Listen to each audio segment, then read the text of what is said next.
Hello everyone, thank you for joining us. Welcome to another show of Ask the Kabbalist, and with me as usual is Kabbalist Dr. Michael Leitman. Hello Rav Leitman. Hello everyone. Before we'll begin with our first question, I'd like to remind you as always that you can send your questions, and you do that by going to tv.kabbalah.info. And on that site you can find our Ask the Kabbalist page, where there's a very user-friendly interface allowing you to send questions over video, audio, or even type them using your keyboard only. So again, that's tv.kabbalah.info, and we'll begin right away with our first question, which is coming from California. And this is a video question. Let's watch it. My name is Katie from California.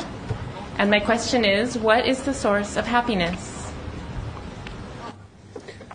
The source of happiness is the upper light that has created our desire, our nature.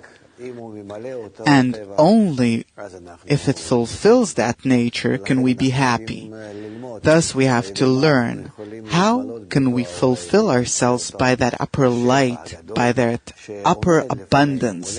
That's right here in front of us, but unfortunately we don't know how to use it.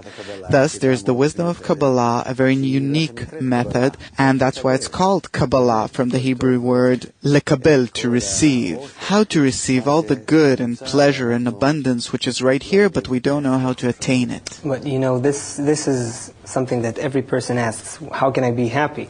And really, when you say that there's a source, upper force, or a creator that all he wants is to do good, it begs the question, if that's all he wants, then why do we see suffering in our life? Why do we not see that, that everything is joyful and happy?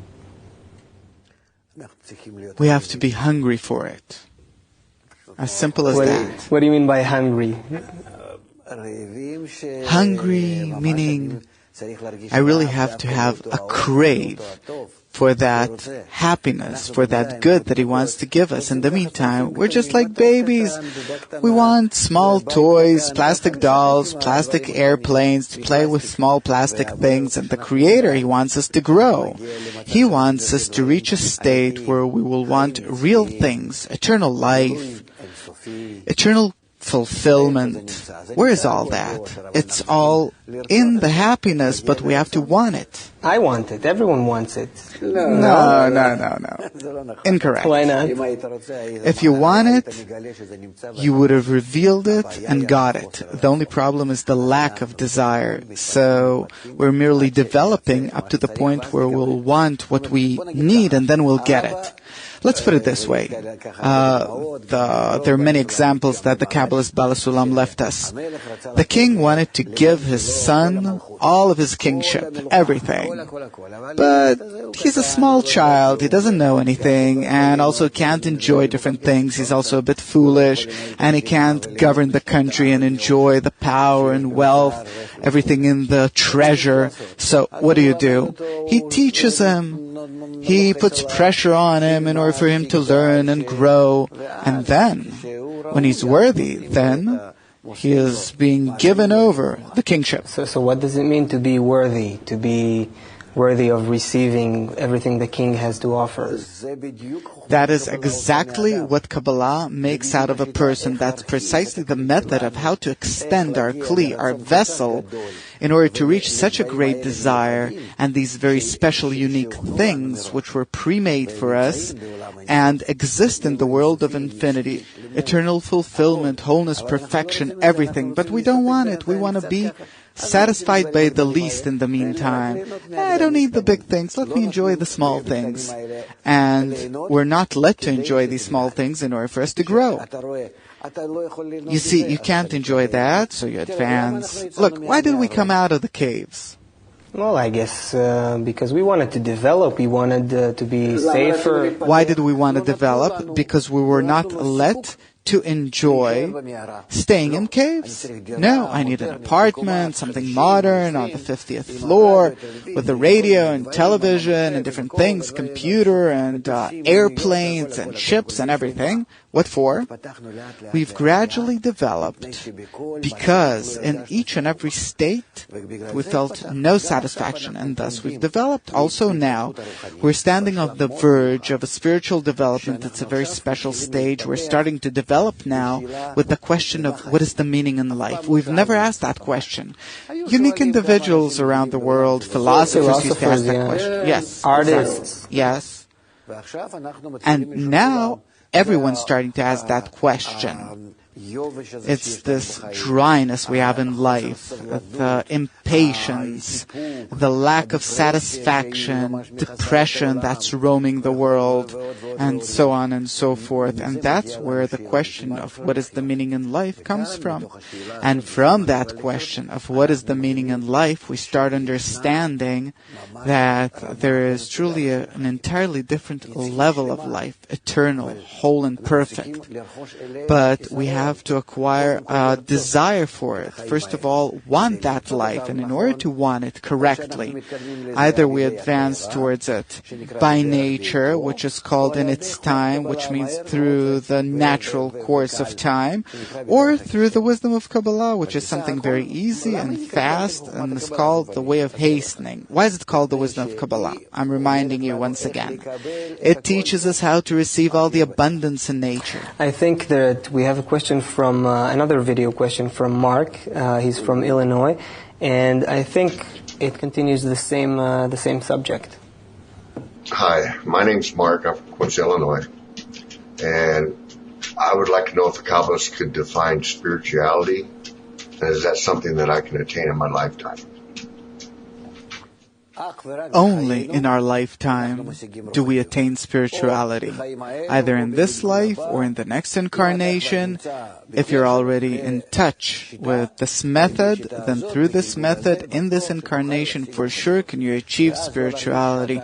And then, not to feel that you die. The body, it passes away, but you who have acquired the degree of the speaking of the human, Adam, doesn't die. That's the first thing. The other thing is that everyone has to reach that same degree, same feeling of eternal life, what we call spiritual life. And what else did he ask? And he asked if you can define what spirituality is, which ties into the first question. Spirituality, it means that I transcend life in my own body to a level where I live in soul and I feel myself not limited by this animalistic body, whether it lives or dies.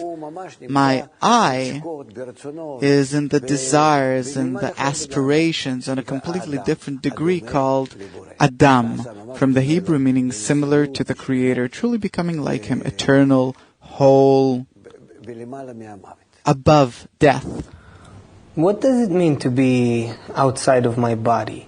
You use that concept quite a lot. What does it mean?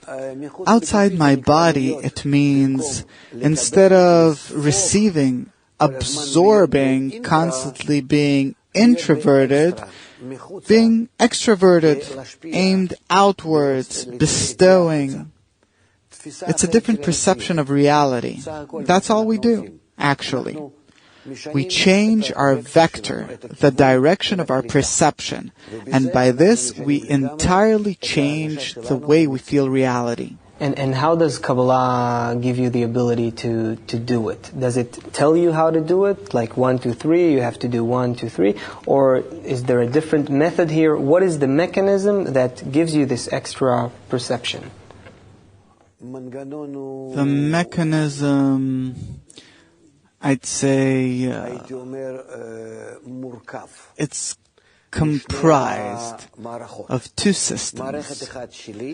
One system is mine, and another system which is not mine, an upper system, where I, by different special actions which are at my disposal, I and other people around me, we organize such a relationship by which we awaken the upper mechanism in the relations between us in a so-called group. We create a kind of a transmitter, a kind of an amplifier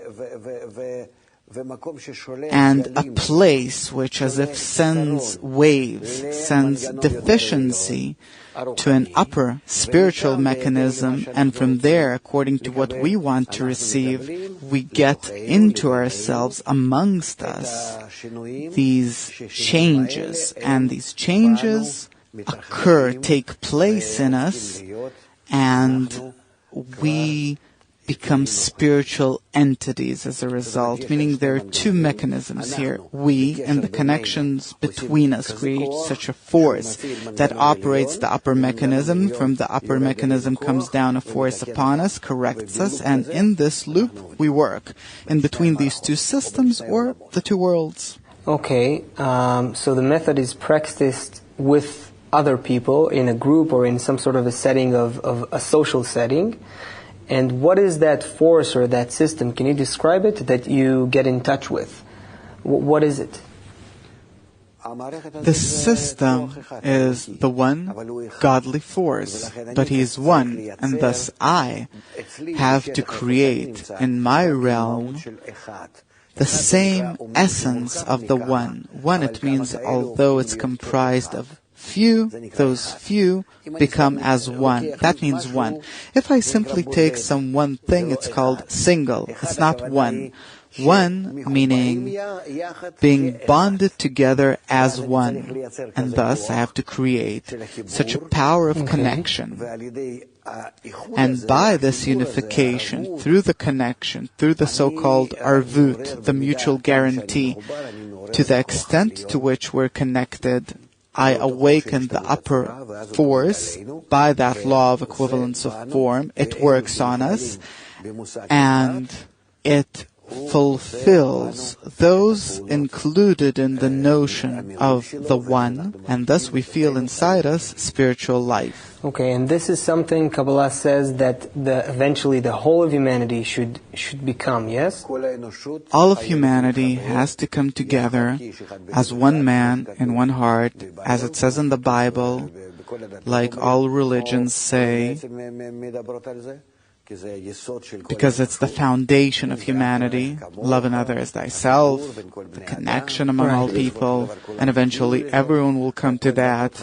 And every religion thinks that they're right, that they have the right method. The wisdom of Kabbalah is beyond religions. It says there's a natural law, and we have to work accordingly. This is actually very interesting what you just said, because it is the major, love thy friend as thyself is the major tenet of all the religions, but here you're saying that it's not referred to as something ethical or something moral. It is really nature's not system. At all. Yes, not at all.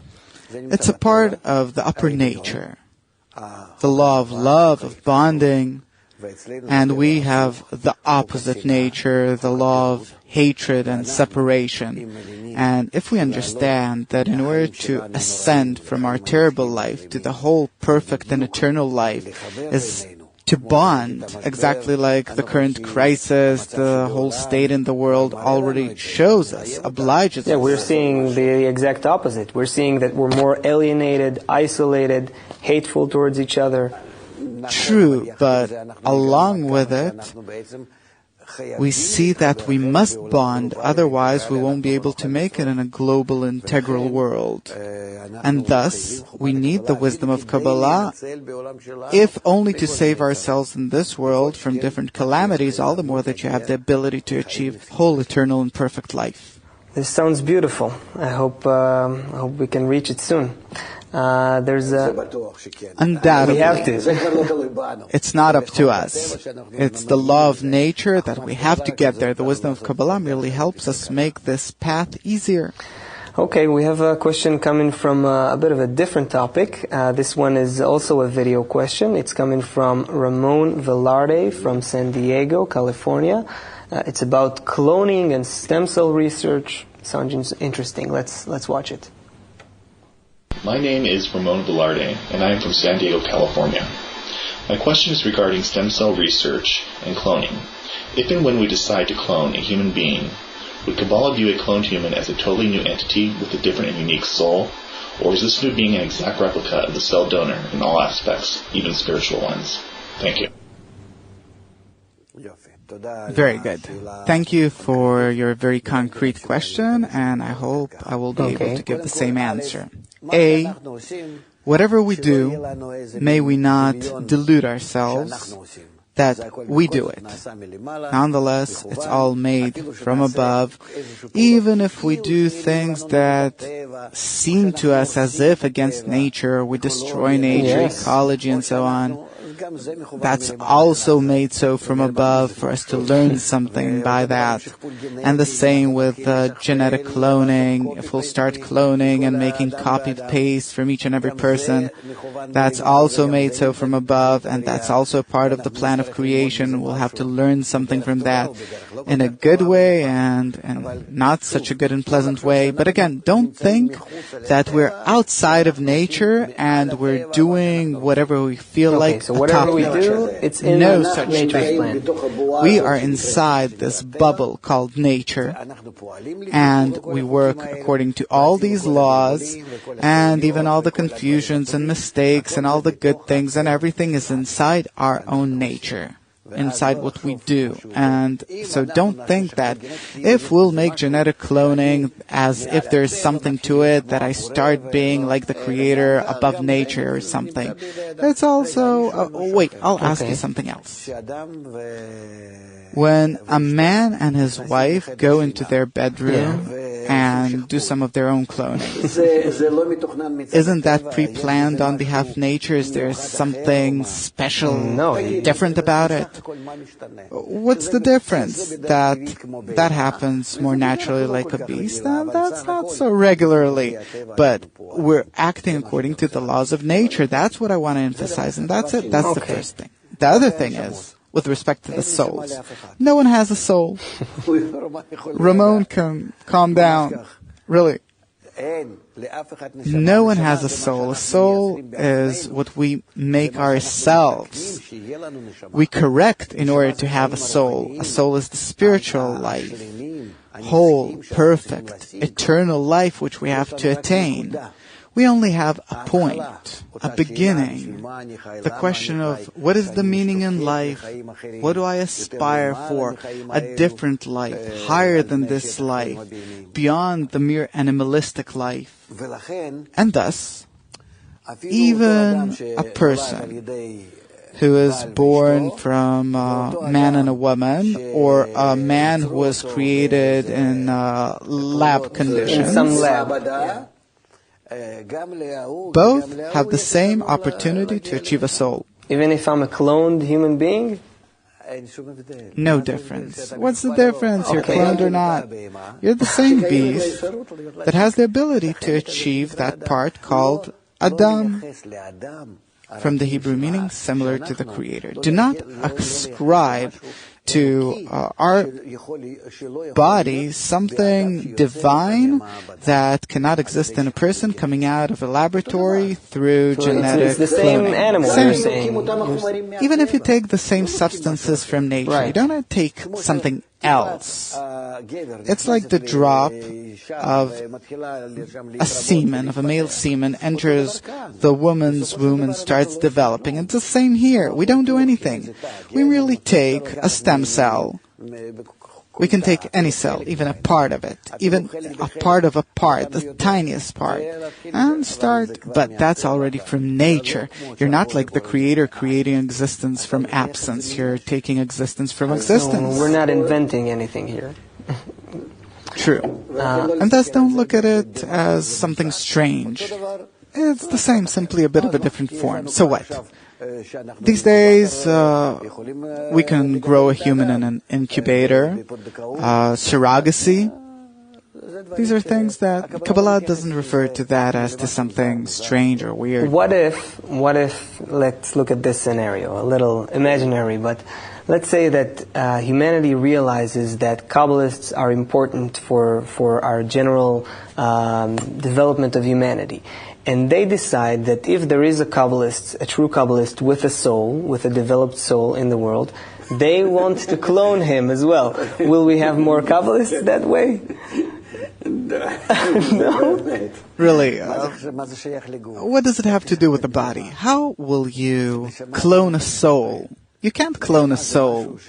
A soul is something which we acquire. The cloning of the soul means the duplication of the soul. It means that you build the future degrees of its development. The soul comes from the root. There's the general soul called Adam, and it has many particular souls. We call them dots.